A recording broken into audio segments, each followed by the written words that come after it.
Welcome. Hi, everybody. I'm Kim. I'm Kathleen. And we're the K and K Twins. Welcome to Uncomfortable Conversations with the K and K Twins. We're just uncomfortable in our own skin today. It's just ridiculous. It is. But we're so glad you're here. Yes. Thanks for joining us again. We are on episode 17. Can you believe it? Yes. We're going to talk today about tolerating abusive control. It's a tough one.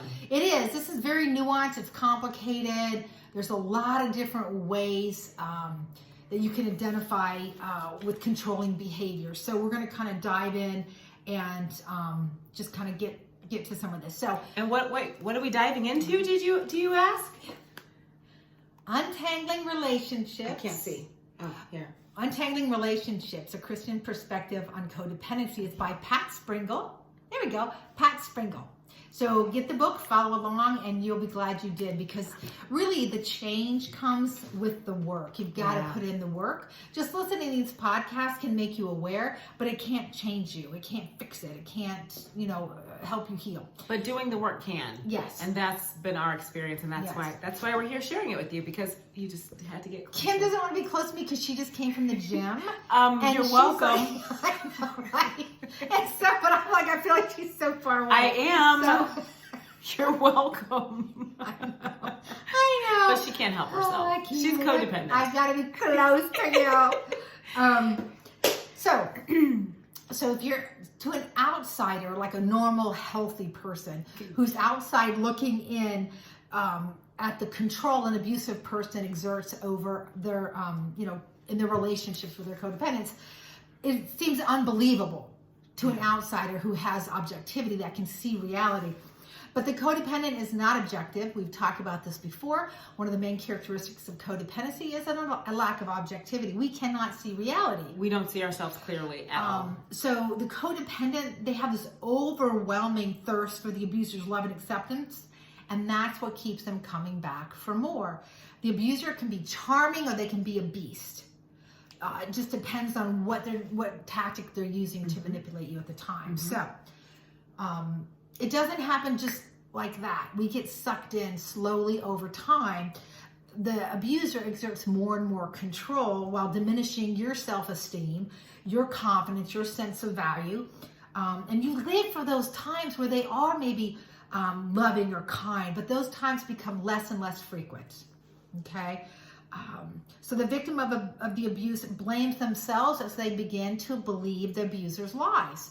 The abusers will tell them it's always their fault. It's never the abuser's fault. So if they confront the abuser or the manipulator or the controller, whatever you want to call it, they will turn it back around on you and make it your fault. And they will have you so beaten down that you will believe them.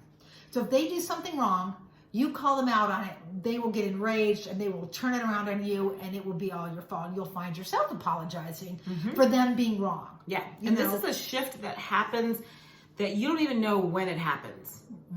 True. Right? Because in the beginning of your relationships, didn't you feel free to talk about whatever? And then somehow there was a shift. You don't know what had happened, but all of a sudden you couldn't talk about the things that were important to you. Or if you disagreed, it became an argument. All of a sudden you were being belittled. So it's a shift that happens that is not perceivable always. I don't know how they do it. I don't know if they're conscious of what they're doing when they're beating people down emotionally. But it consistently happens. It happens to every one of us. And it's not in every relationship.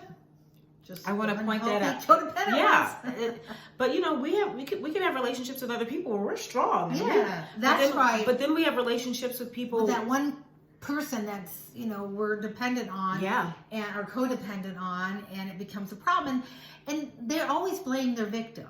They never take ownership. They never accept blame for themselves. They never admit their own fault, and it makes you feel like you're crazy, and the victim believes that. But over time you begin to realize you don't get to have your own opinions or your own desires or your own thoughts. Slowly, if you have a differing opinion, you get beaten down, you get belittled, you get shamed, until finally you learn just to always agree and just go along. To keep the peace.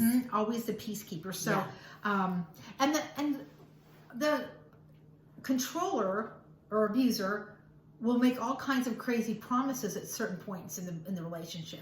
And you want so badly to believe them that you will believe them every time, even though historically they have broken those promises over and over. They've never done the things that they've promised to do, but you still believe them. Every time. Right? We keep thinking this time it's going to change. I don't know why we do that. I remember one time one of my kids said to me, and this was after my ex-husband and I had separated, and one of my kids, I said something to one of my kids, oh, your dad said blah, blah, blah. And she was like, why do you believe him? He never does what he says he's going to do. Why would you believe him now? And I remember it being like a slap in the face. I was like, you know what? He doesn't ever do this X, Y, and Z that he says he's going to do. Why do I believe him? But I did. For years and years and years, I believed I literally had no history of that ever happening. Right. But I would believe the words and completely ignore the actions. And so that became something I had to learn for myself, that I had to really pay attention to. That became one of the things I paid attention to in all of my relationships. Words and actions had to match, because that was something I was allowing. Yeah, we do. And we're so desperate to believe them, but it's that desperation that makes us easily controlled and manipulated. So that's what they can use against us. So we just want to do you want to do a quick review of the 5 defense tactics that codependents use? So there's, like she said, there's 5. The first one is one-way perception. And we're going to go into a little bit more detail. But one-way perception. Number 2 is emotional walls. And we're really good at those, emotional walls.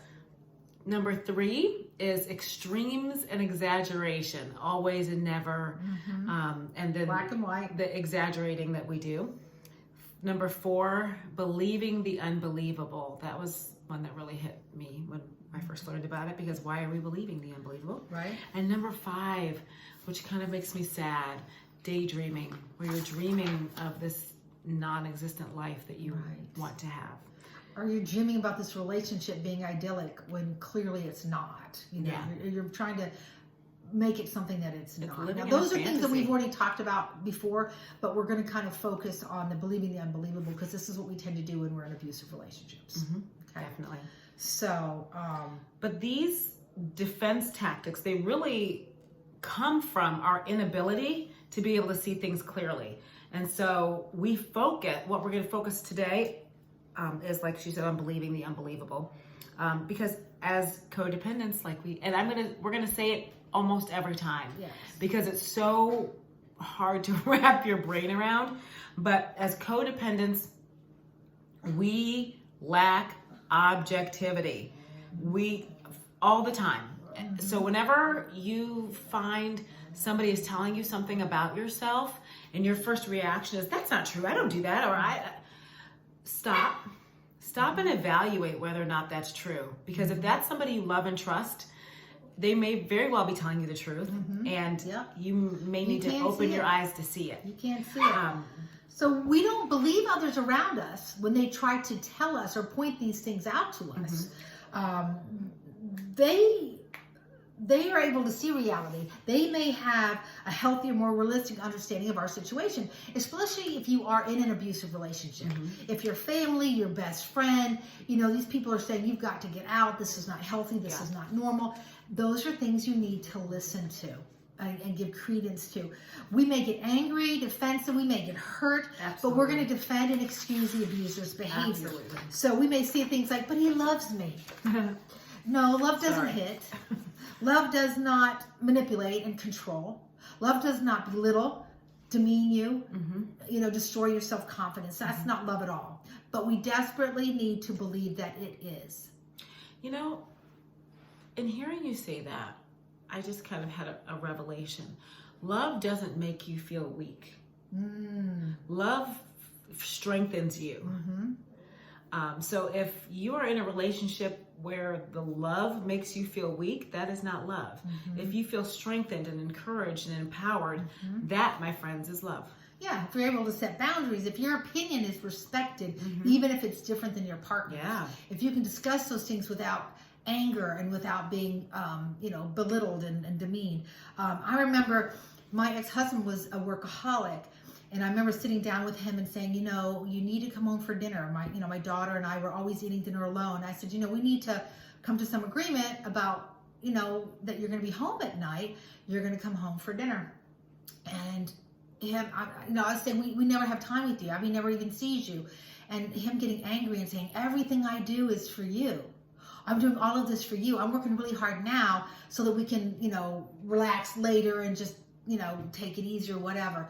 Like, I don't know how that was going to play out. But anywho, he turned it around on me and made me feel guilty. He made me feel bad for, like, I was expecting too much from him.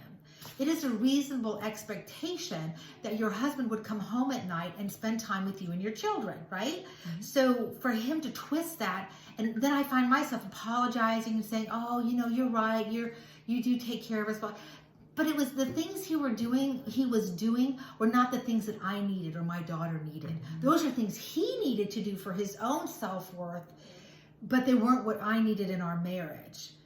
So as I tried to express my heart's desire for what was lacking, what I was missing in our marriage relationship, he was not willing to hear that. And in fact, blamed me for wanting what is perfectly natural to want in a marriage relationship. But because I lacked that objectivity, I could not, I was not able to recognize, no, what I'm asking for is normal. This is healthy. What you're saying and what you're doing is not healthy. It's not normal.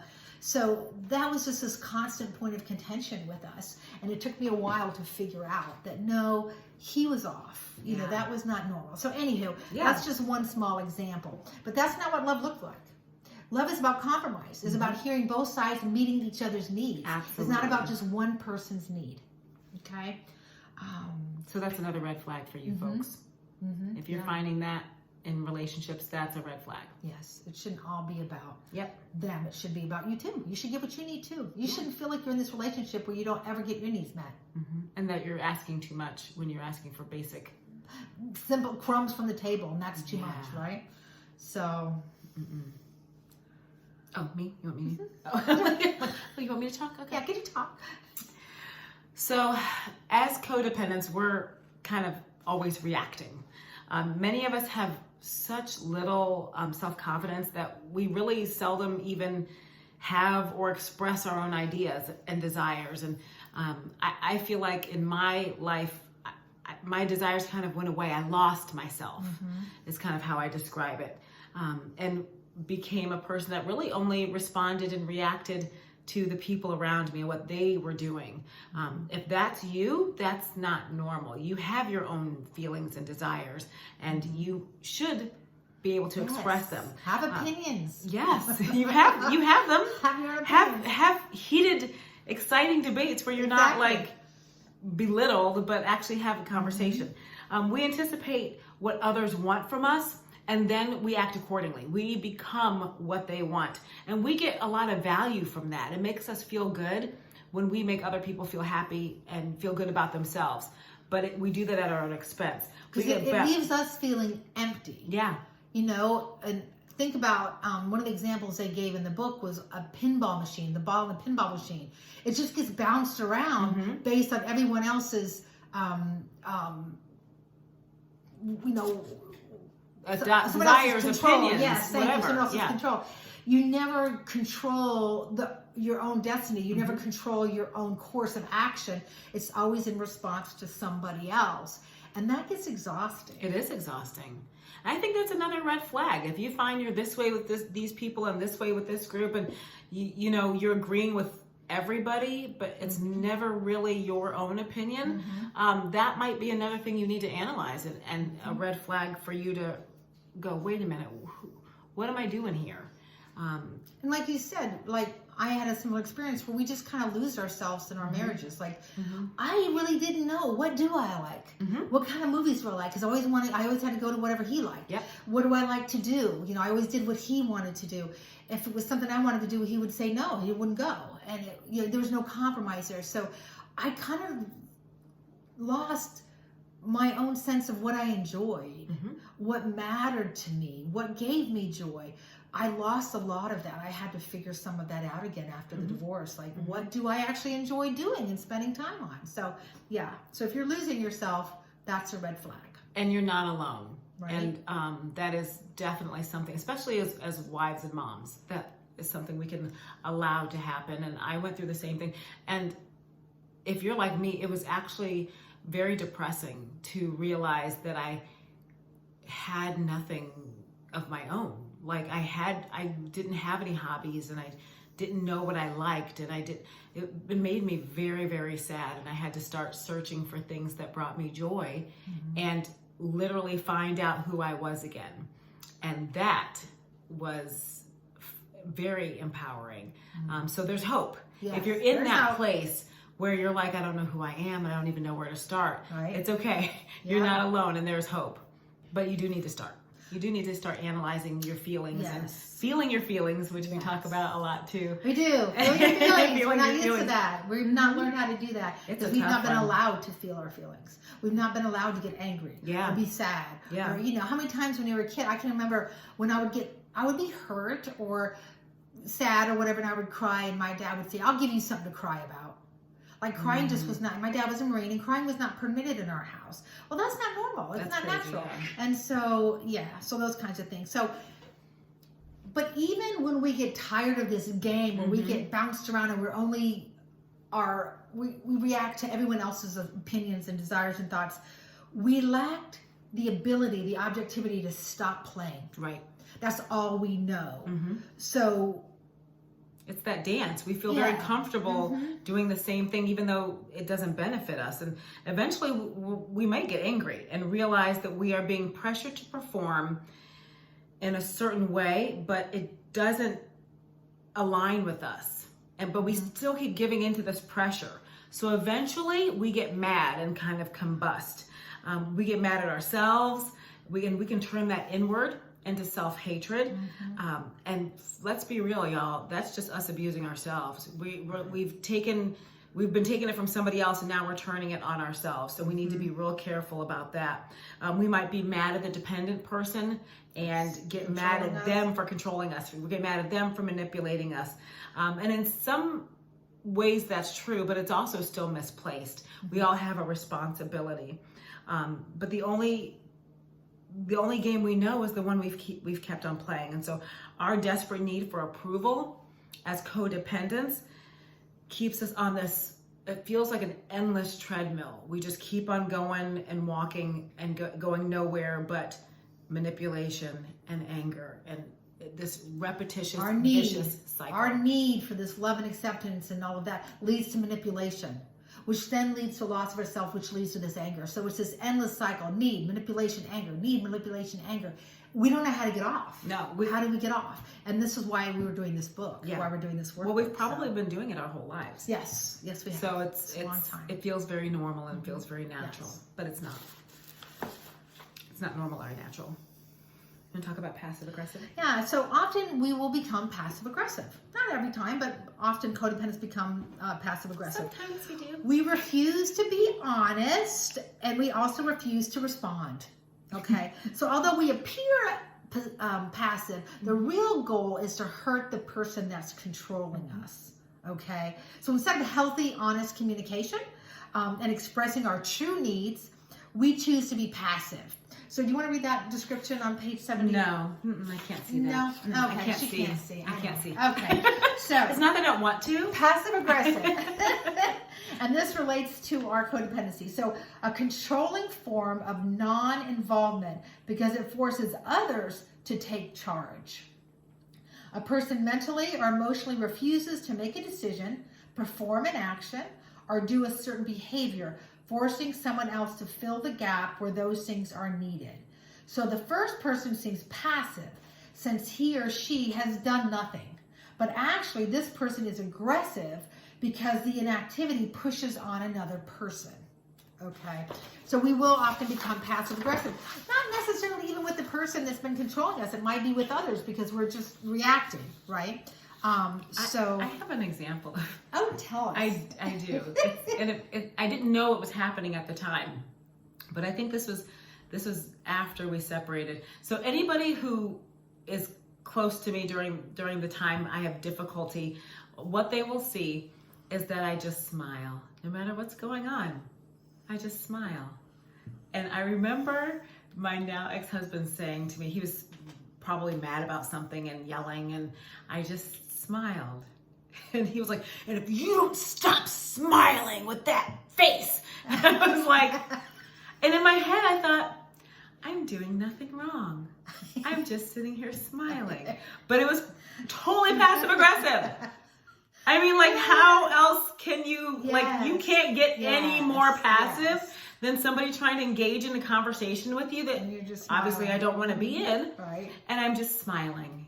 And they don't like that. The No. controlling abuser doesn't like that because they're trying to get you to do what they want you to do. So when you don't respond, it just escalates. It just infuriates them and it escalates it. So, but instead of having, I should have been a grown-up, right, and said, you're not going to talk to me that like way, this, or we're not going to have a conversation like this, or I should have had a boundary. Instead, I just reverted to all I knew, which was a passive-aggressive response. Just be quiet, because if you say anything, it'll just escalate the anger and their hostility. So, and even on those rare occasions, where the codependent tries to exert any kind of independence or have their own opinions or whatever, sometimes the dependent abuser will tolerate that behavior in small doses, to small amounts. But then if you take it too far, the dependent person will become angry or belittling or shame you, or, you know, what have you. They may say things like, how can you be so selfish? What are you thinking? Or they may say something like, we need to talk. Which really just means we need to talk so I can convince you to going back to being dependent on me, to allowing me to control you, to be submissive to me, and being easily manipulated. And it works, by the way. And it does. And it works. So, you know, they're basically saying there's no limit to what you should be willing to do to make me happy. Yeah. Okay? So that's kind of what that means. So they will put a stop to that if you set a boundary, if you stand firm on something. They will fight that tooth and nail. They may let you do a little teeny bit, but then they're going to come back extra stronger. It's like a chain, like a dog chain. They just jerk you back in. I don't know, what animals do you have a thing where you jerk them back? Dogs and horses. Do horses? Maybe horses. A rein, a bit, and the mouth. I don't know, like that. Yeah. So we just want you to ask these questions. What do you? I want you to think about this. How do you feel when you give in to someone's manipulation and control? How does it make your body feel? Because, you know, we're talking about feeling our feelings. Part of it is physical as well. You'll notice how your body feels. And we had a whole discussion earlier about a physical response I had to a question she asked. Yeah. I didn't even know my body responded, but it does. She just went into herself. I did. So how do you feel when you give in to someone's manipulation and control? Do you feel angry at yourself? Do you feel angry at them? Are you frustrated? Do you feel used? Are you embarrassed? Are you resentful? Are you ashamed? Yes. How do you feel when you don't give in? You stand firm. And you've set your boundaries. And do you feel relieved? Do you feel strong? Do you feel healthy? Do you feel like kind of everything's right in the world? Like, I did it. Like, proud. Do you feel proud of yourself? Or do you feel guilty and trying to justify and explain your no? And sometimes we do that too. That doesn't mean we're not healthy. Right. But often when we stand up for ourselves, we feel strong initially. And then we kind of go back and go, gosh, should I have done that? And we start second guessing ourselves. So that self-doubt sets in and we go back and just second guess everything. And, you know, we're used to being badgered. So that it's kind of like, again, we turn it on ourselves and we start doing these things to ourselves. If you set a boundary and they start beating you down and beating you down and beating you down, that's a red flag. Yeah, definitely. Okay. I was going to ask about outside, but I'm good outside. So, no, we're good. Okay. So, go ahead. Only one person should have control of our lives. And that's Jesus Christ. That's it. That's our Lord. He earned that right through his sacrifice on the cross. But he will not exercise those rights without your permission. His respect and love for you are total and complete. I like to say Jesus is a gentleman. He will never force himself or his will on you. Absolutely. And so he has the right, but we manage ourselves. Right. So we are in control. We're not just free willy giving all of our I don't know, rights to set boundaries, right? And have just control of our own decisions. And so I think that's something we can kind of get lost in too, that we think, oh, well, I've given everything up to Christ, so now everybody can run over me. Yeah. That is You don't not, have to be adorable. that is not healthy, and that is not at all. correct theology or biblical. Go ahead. I know you want to address this. So this is an important note. So I really want you to hear our hearts here. Okay, we really want to speak to those of you who are being abused. If it's physically, particularly physical or sexual abuse, Any abuse. that kind of a thing. If the control issues in your life have gotten to the point where you are being abused, it needs to stop, and it needs to stop right now. You need to be safe. Okay, you and your children or whatever the case, you need to be safe. So be aware, but do be aware that when you take steps to protect yourself or to stop the abuse, when you start saying no to the abuser's abusive behavior, it will often escalate the abuse. That's why you read about women being killed by men that they were trying to leave. And it probably happens with women and men as well, but typically it's the reverse. So their desire to force you to be compliant will escalate and really become the driving motivation for them when you start standing up for yourself. So typically it's safer to get out of that situation and get some boundaries set. And then, if things can work out, you can work it out that way. But this can really have deadly consequences if you don't address this abuse, okay? Don't try to do this alone. Don't do it alone. So take the steps that you need to get the help that you need. So seek out a shelter. Call a domestic abuse line. A friend, family, the police, do whatever you can, but get away, get help, get out. Don't stay in that situation. Don't wait. Okay. An abuser never wakes up one day and says, I should stop abusing my partner. It's just wrong. They're just not that. They never stop voluntarily. Sometimes physical abuse only ends with either your escape, getting out of it, or your death. So, that's just a statistical fact. So if you're in that kind of situation, please, please, please try to see reality. If you have people around you that are saying, you've got to get out, this is a dangerous situation, this is unhealthy, please, please listen. Take the steps, protect yourself, protect your children, whatever you need to do, get out. Okay, so if you're unsure if you're being abused, maybe you're not sure, ask a close friend or a loved one. Ask them for their perspective on your relationship. Ask a counselor. Call a domestic abuse hotline and have them help you determine if you're in an abusive relationship. You can Google abuse and see what it looks like, and then compare it to your experience. Okay, so we're going to summarize, we're going to wrap this up, but again, really, we care about you, we love you, we want you to be safe and healthy, so please take steps to get yourself out of those kinds of relationships. And there are all types of abuse. There are. And so don't believe the lie that it's only if they leave marks and only if they hit you is that's abuse. There is physical abuse, there is sexual abuse, there is financial abuse, there is emotional abuse. Right. There are a lot if they control you through the finances. If you're married to someone that won't give you money, that they will dole it out to you only if they think you need it, that's not a partnership. That's abuse. Okay, you have a right to also access the marital funds so that you can get what you need as well. So just throwing it out there. Yeah. So you want to read our summary? So we're gonna recap for tonight, and then so let's remember: compulsive rescuers tolerate abuse because our lack of objectivity blinds us to the abuse. So that's why we tolerate it. And we are compulsive rescuers, by the way. Many of us have such little self-confidence that we seldom have or express our own ideas or desires. Think about that. But it's not too late. It's not too late. The compulsion to control leads to a cycle of need, manipulation, and anger. And it is an endless, vicious cycle. But there's hope. We want you to know there's hope. Out. So pick up this book. Mine's kind of beat up. I'll let Kim just show hers. Mine's been I just say hers is well loved. So Untangling Relationships by Pat Springle. Get that book. You can get it on Amazon.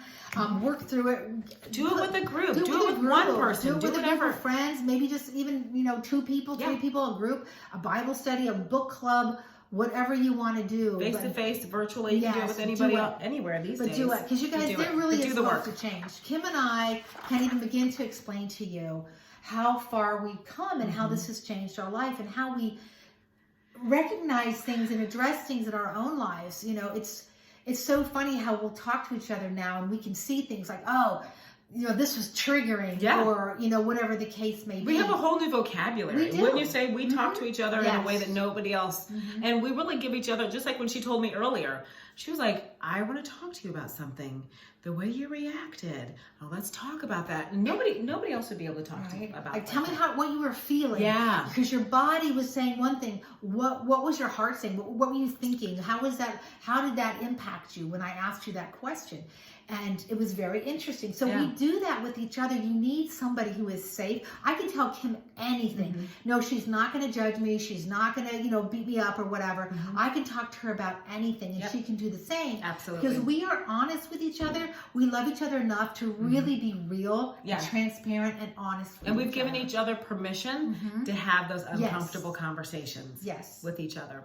And so that's what we encourage you to do. We encourage you to find your uncomfortable conversation partner. Because that's a great one. I love that. Uncomfortable conversation partner. We need it. Yeah. We need it. And sometimes she'll say something, I'll say, shut up, Kim. Mind your own business. That's often. But then I know that I need to, and then I'll be like, okay, it comes from a place of, I don't even take it seriously. I think we probably do need to talk about it.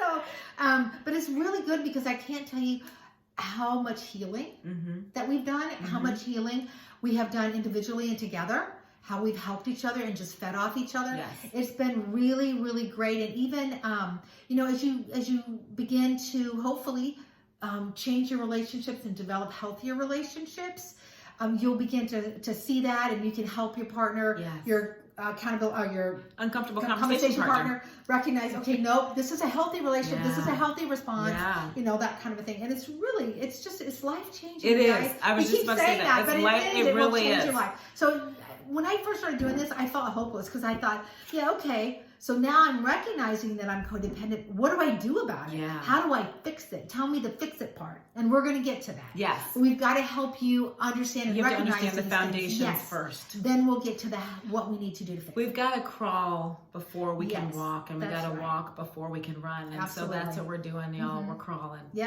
But we're doing it together. Crawl with us. Come with us. Yeah, we're doing it together. We're going to grow, though. So, all right. Thanks, you guys. Thanks for being with us. We'll see you next time. Bye.